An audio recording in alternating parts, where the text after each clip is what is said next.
Paz do Senhor a todos, aqui é o Evangelista Juninho Espírito Santo. Estamos com a lição de Escola Bíblica Dominical. Hoje estaremos gravando a lição de jovens e convidamos você a estar conosco assistindo. Ainda hoje vou gravar a juvenis, embora nós temos lá de 2016 a aula juvenis, mas eu vou gravar uma hoje também. E, se Deus permitir, a de adolescentes também estaremos gravando. Mas nesse momento, a lição de Escola Bíblica de jovens que eu estarei conversando com você, falando a respeito dessa aula. Lembrando que na descrição tem a aula de adultos com o evangelista Márcio Mainardes. Que Deus abençoe em nome de Jesus e a todos que têm assistido esse canal, a todos que têm olhado as aulas, tanto juvenis como adolescentes e essa de jovens. E peço a você, gostando, dá um like aí, compartilhe, nos ajude a divulgar o canal Juninho Espírito Santo, Dependentes de Cristo. Lição número 2. Os preparativos para a conquista, baseado toda essa lição no livro de Números, no livro interessantíssimo, Números. Toda essa lição é baseada nesse livro. Lição número 2, texto do dia. Os filhos de Israel assentarão as suas tendas, cada um debaixo da sua bandeira, segundo as insígnias da casa de seus pais, ao redor de fronte da tenda da congregação, assentarão as suas tendas. Número 2, versículo de número 2.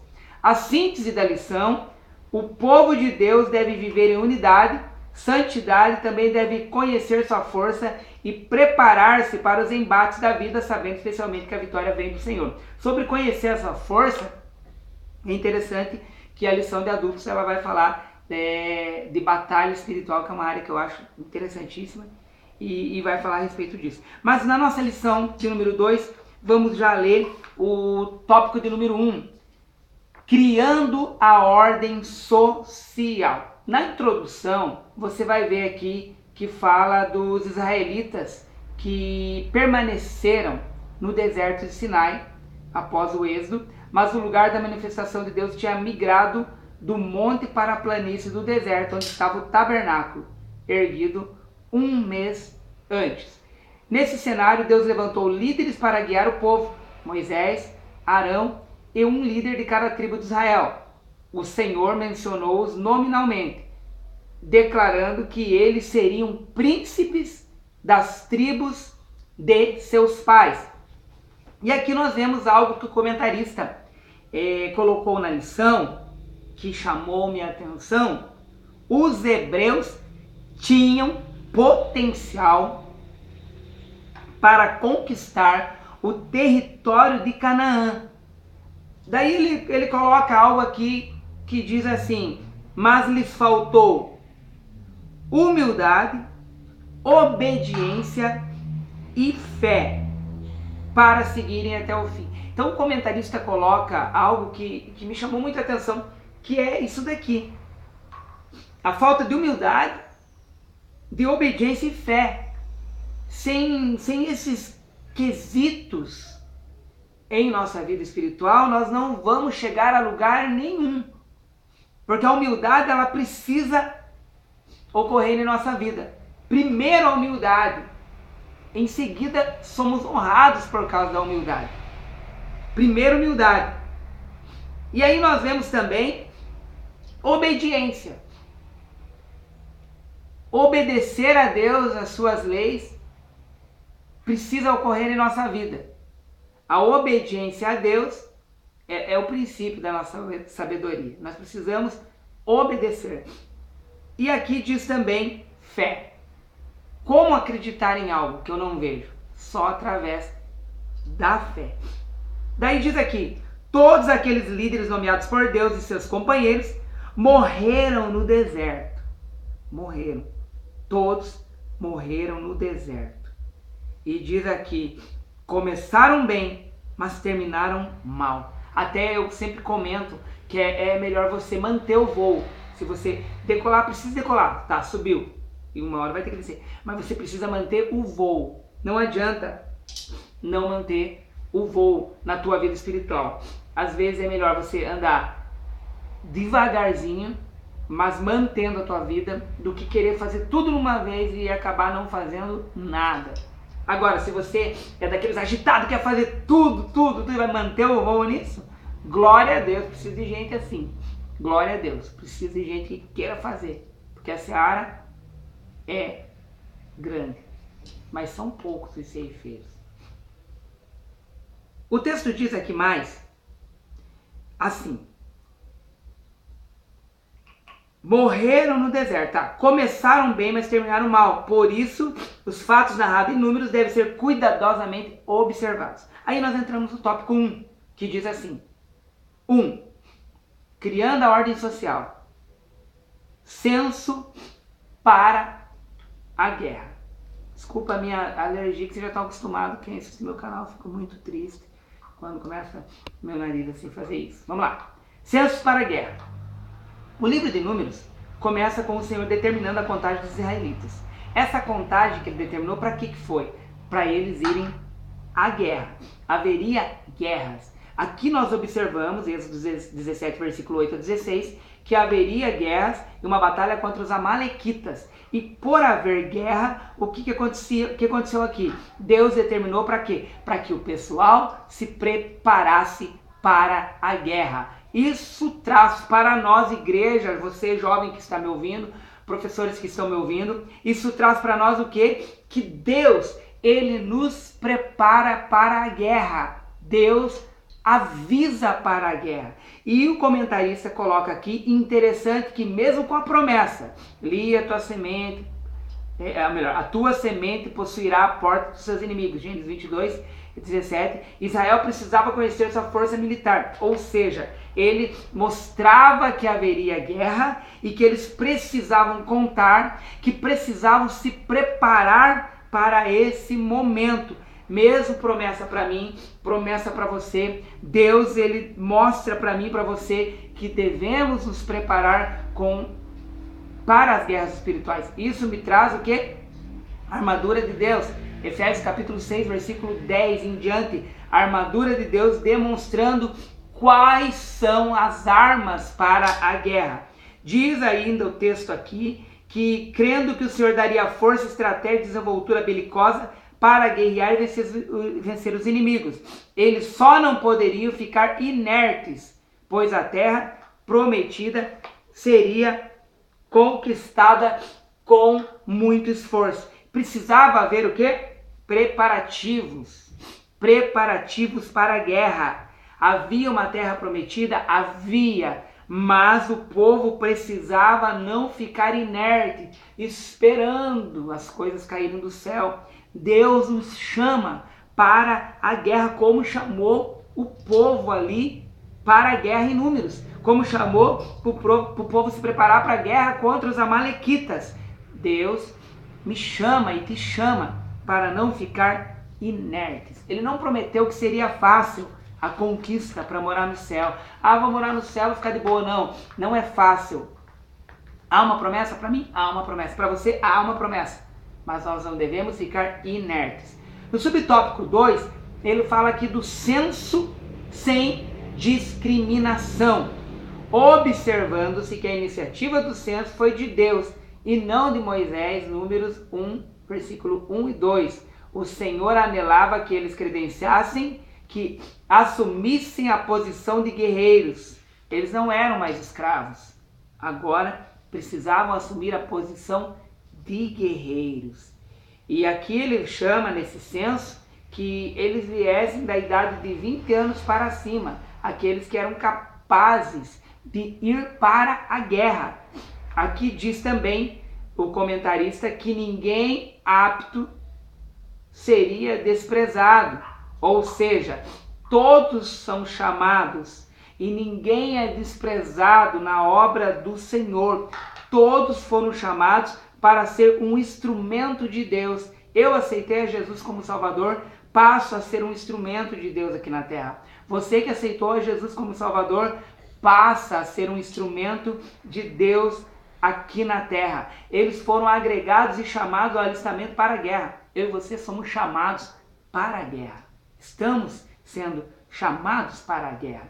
Aí no subtópico 3, nós olhamos aqui, censo organizacional, censo organizacional. Depois de fazer o censo, o Senhor ordenou como as tribos deveriam ser distribuídas. Então ele organizou elas, norte, sul, leste, oeste, cada uma delas organizadas. Para quê? Para ficarem acampados ao redor do quê? Do tabernáculo, diz o texto, Números 2, versículo 1 até o 32. É impressionante, ao longo das escrituras, Deus demonstrando extremamente a organização. As coisas de Deus, elas são organizadas.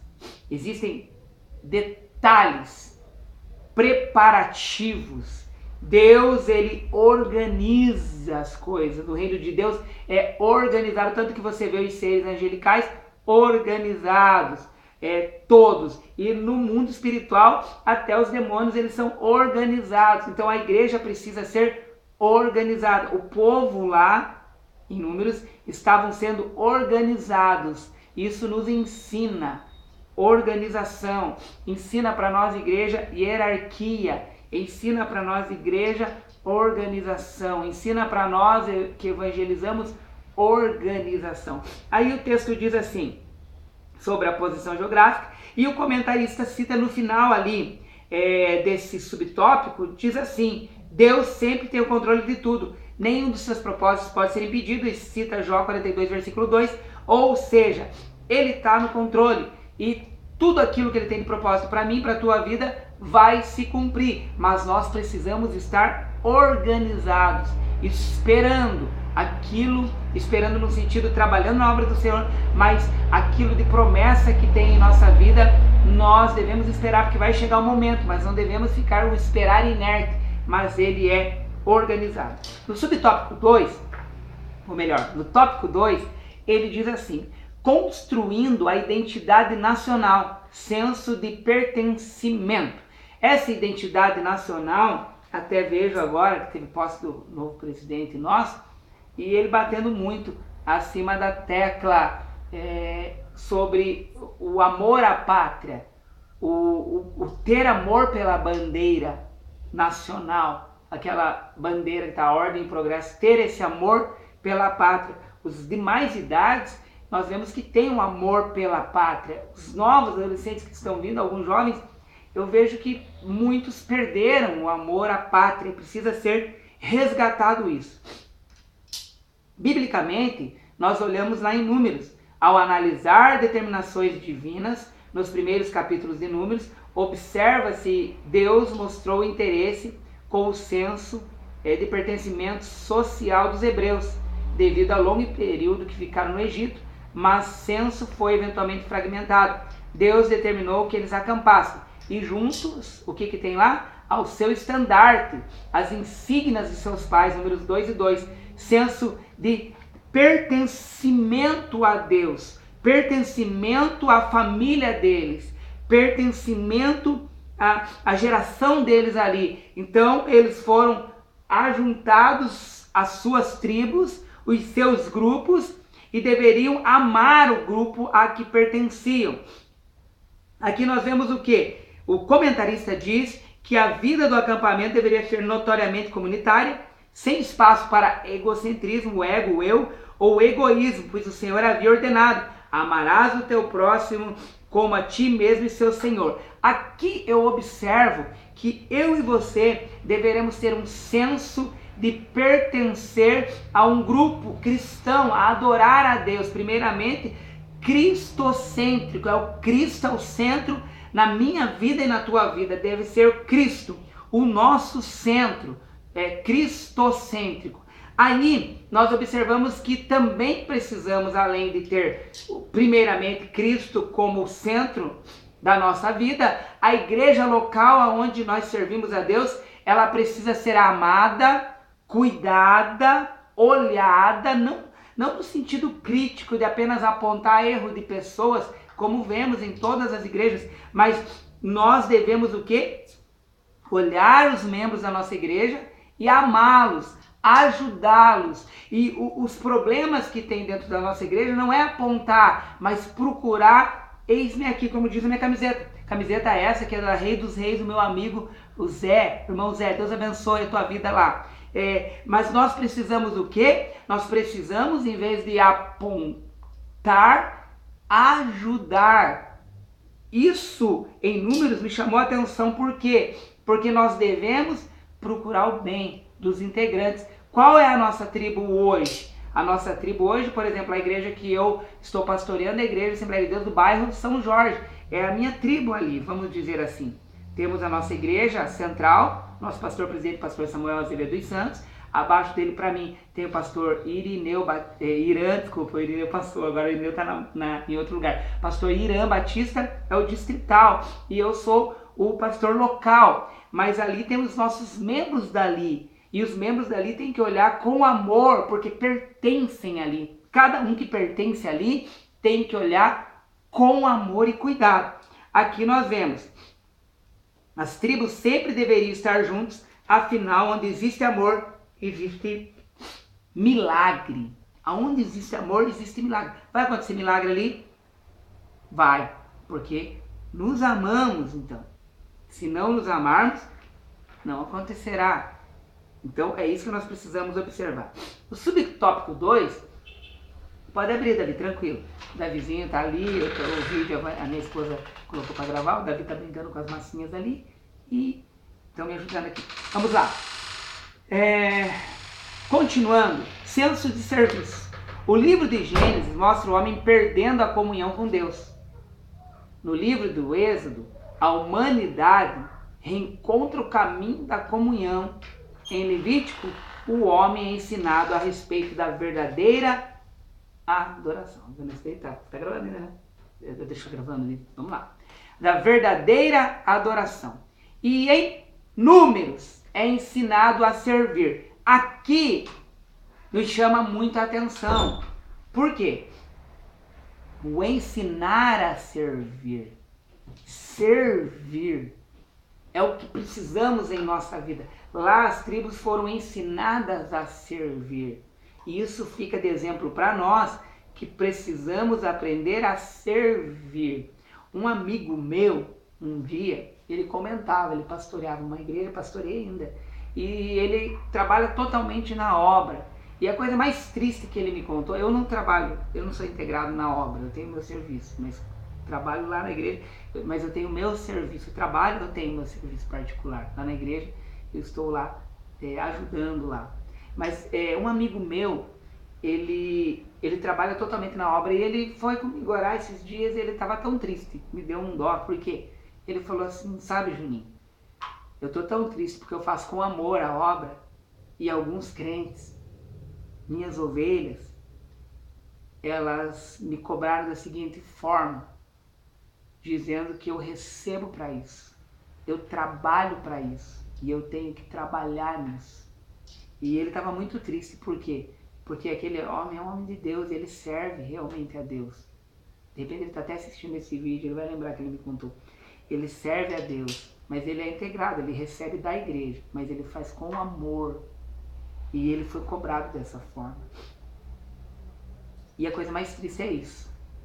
As pessoas não fazem com amor, não servem e acham que o pastor local daquela igreja, os que trabalham nisso, como eu disse, eu estou pastoreando, mas não é o meu trabalho.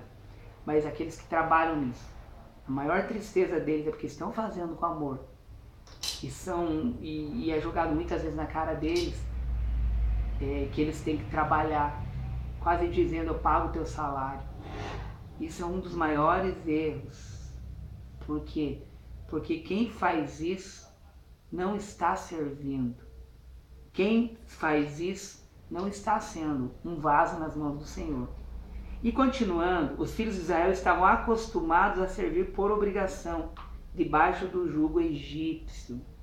Queridos, na tua igreja, faça com amor, não faça como obrigação do departamento que você cuida ou da igreja para bater o cartão ou apenas porque é um obreiro ou uma obreira se estivesse na sua igreja. Faça com amor. O povo lá estava fazendo por obrigação. Deus não quer isso para a minha vida nem para a tua. Quer que façamos com prazer. A obrigação que nós temos que ter, sim, Algumas vezes eu vejo que nós temos que parar para pensar se estamos fazendo com amor. A obrigação é observar isso. Somos obrigados a observar se estamos fazendo com amor ou não. Há muita gente dentro da igreja desviada, há muita gente dentro da igreja afastada dos caminhos do Senhor. Está lá dentro, mas está perdido dentro da igreja. Por quê? Porque está fazendo com obrigação, está cobrando, em vez de servir ao reino, em vez de servir a sua tribo, em vez de servir aquele que morreu na cruz do Calvário por mim, por você, que nos ensinou a servir. Aí nós olhamos o texto assim: especialmente os levitas que não trabalhavam secularmente deveriam ser mantidos pelas demais tribos. Tem gente que quer manter, mas mostra a sua mão direita, não esconde. Quer manter, mas quer o seu nome em outdoors, mostrando que deu o dinheiro, que ajudou. Tem gente que não consegue ajudar escondido, porque precisa ser honrado, precisa de um trono, de uma cadeira, de um cartaz, mostrando que faz isso. Então aprenda a servir ao Senhor. Detalhe, dízimo, quando você dá dízimo, você não está dando dízimo, você está devolvendo o dízimo.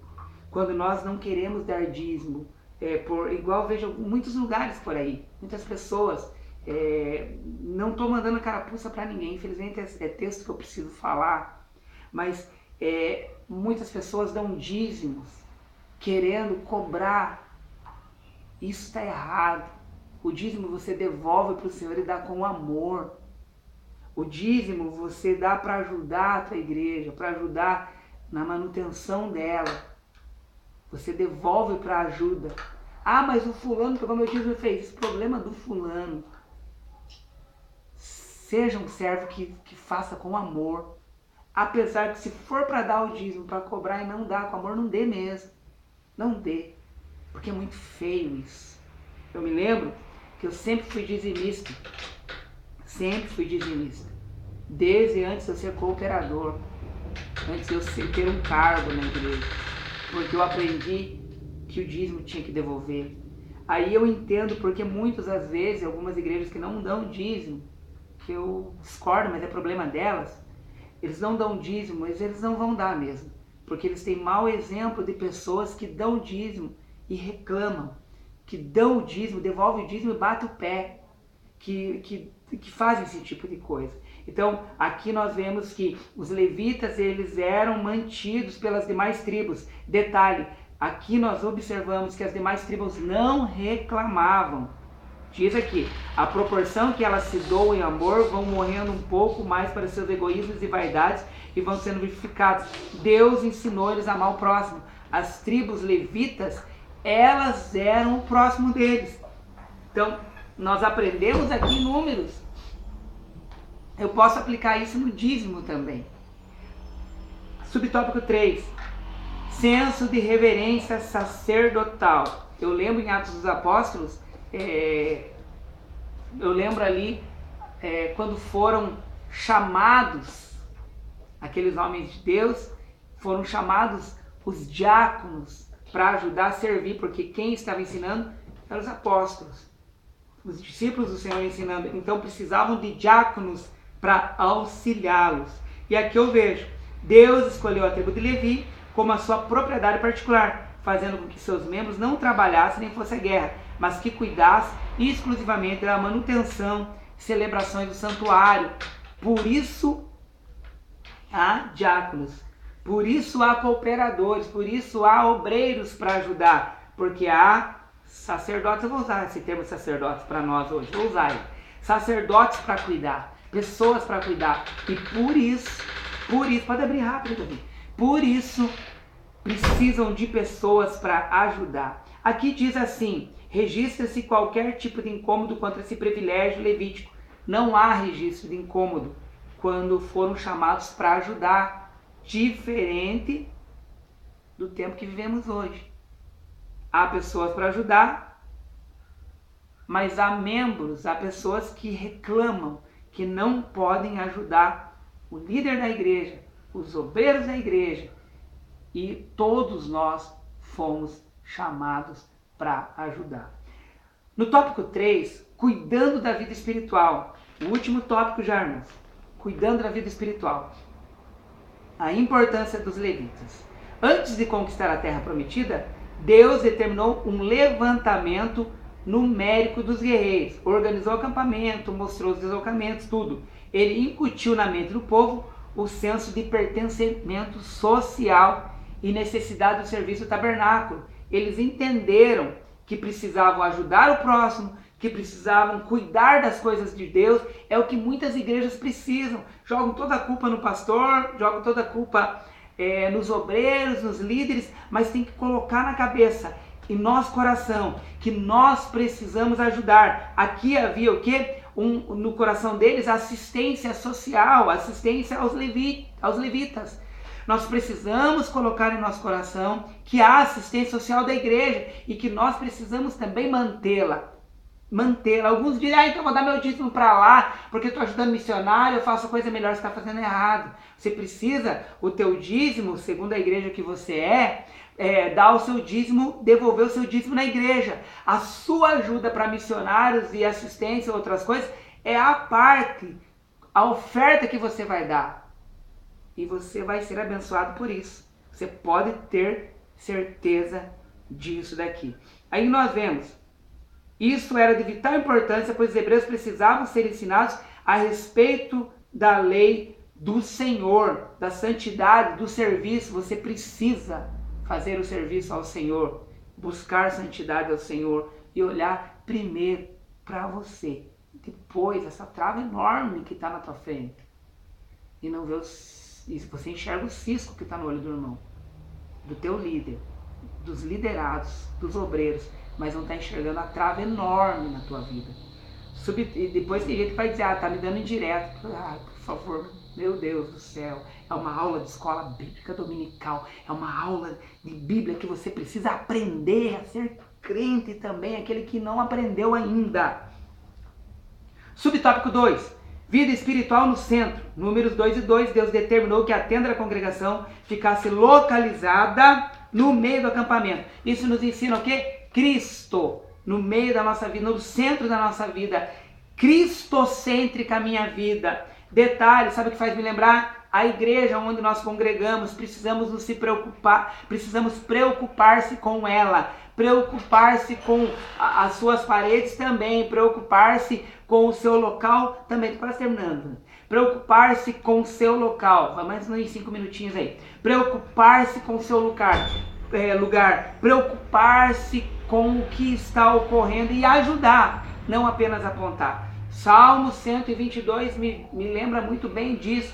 Alegrei-me quando me disseram, vamos à casa do Senhor. A partir do momento que você colocar no teu coração em preocupar-se em ajudar, você vai se alegrar estando na casa do Senhor. Aí o texto diz, o centro de tudo, estratégia, planejamento operacional, coragem, força, capacidade intelectual são importantes, mas o segredo da prosperidade para o crente está em entregar a Deus o primeiro lugar na sua vida. E o subtópico 3, vivendo para servir. Quando os filhos de Israel saíram do Egito, não tinham regras a seguir, mas agora o Senhor ensinava. E eles tiveram o quê? O início da cosmovisão judaica cristã. É a visão judaico dos ensinamentos judaico-cristã. Nós temos essa ideia judaica cristã. O Senhor estabeleceu muitas e detalhadas regras para que por elas o povo desenvolvesse uma vida de santidade e serviço. Existem regras para mim e para você, para termos uma vida de santidade e serviço no Senhor. E aqui nós vemos mais um pouquinho, Deus estava deixando muito claro sobre a necessidade dos hebreus viverem no centro da vontade do Senhor. A conclusão é, como visto, está escrito aqui, os preparativos de viagem no deserto incluem organização, estratégia, sentimento de unidade entre as tribos, mas principalmente o desenvolvimento de um profundo compromisso do povo com Deus e sua palavra. O Senhor tinha chamado seu filho do Egito e por isso estava ensinando a andar e dando-lhe mantimento. Mas quanto mais o atraía, mais seria da sua face Oséias 11, versículo 1 ao 4.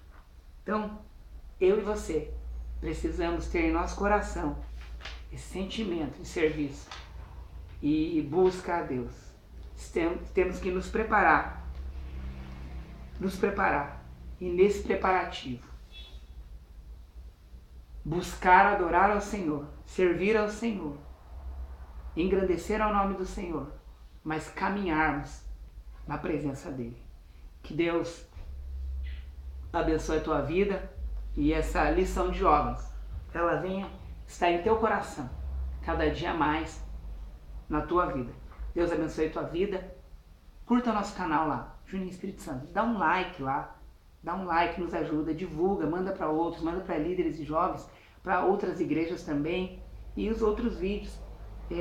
Vamos gravar hoje ainda, hoje é sexta-feira já, não pudemos gravar antes, mas estamos gravando, e eu creio em nome de Jesus que as coisas vão ser as melhores possíveis, e eu já agradeço a cada um, a minha esposa Vanessa, que está me ajudando, está no serviço lá embaixo, onde nós trabalhamos. Eu estou aqui em casa, ela desce, volta correndo, ela já vai vir ver aqui se eu já terminei, para que ela venha estar se ligando aí, tá? Deus abençoe a tua vida e nos ajude mesmo, nos ajude a divulgar. Deus abençoe o irmão Rafael lá, que Deus abençoe, Jardim Albuquerque, Deus abençoe também a tua vida, e todos que têm nos ajudado a divulgar esse canal. Deus abençoe, Pastor Marcos Tedesco, um abraço para você aí, e a todos, jovens, adolescentes, todos que têm estado conosco no canal Juninho Espírito Santo, Dependentes de Cristo. A próxima lição nós vamos estar falando essa semana, já vamos estar gravando de novo, vai ser a lição número 3, Santidade, requisito para a conquista.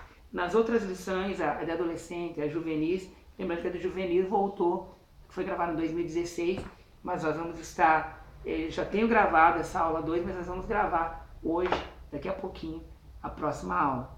Deus abençoe cada dia mais a tua vida. E a Vanessa não vem logo aqui, ela veio várias vezes aqui, mas agora ela não veio. Acho que eu mesmo vou desligar aí o vídeo, tá bom? Deus abençoe a tua vida. Muito obrigado. A paz do Senhor. E até. Vou aí desligar esse vídeo para que, tá bom? Deus abençoe em nome de Jesus.